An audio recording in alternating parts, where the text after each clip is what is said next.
In the summer of 1914, a single event set the world on fire. The assassination of Archduke Franz Ferdinand in Sarajevo became the spark that ignited the First World War. Within weeks, Europe was divided. On one side stood the Allies led by Britain, France and Russia. On the other, the Central Powers led by Germany and Austria-Hungary. What was expected to be a short conflict turned into one of the deadliest wars in human history. New weapons changed the battlefield forever. Machine guns cut down soldiers by the thousands. Poison gas filled the trenches with fear. Tanks and airplanes appeared for the first time, giving a glimpse of modern warfare. The Western Front became a brutal stalemate. Soldiers lived in muddy trenches, surrounded by rats, disease, and constant artillery fire.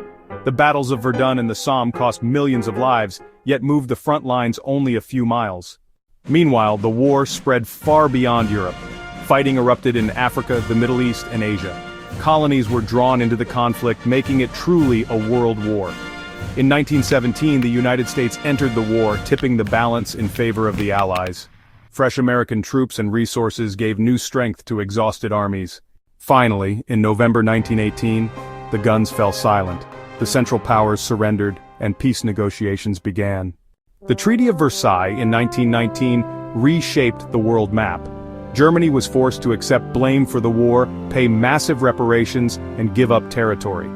Old empires like Austria-Hungary and the Ottoman Empire collapsed, while new nations emerged from their ruins. But the end of the war did not mean peace. The harsh terms of the treaty, the devastation of Europe, and the millions of lives lost left deep scars.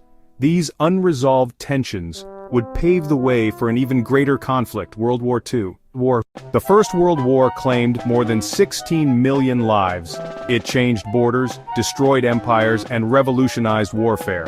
More than a century later, its impact is still felt today. World War I was not just a war, it was the war that changed everything.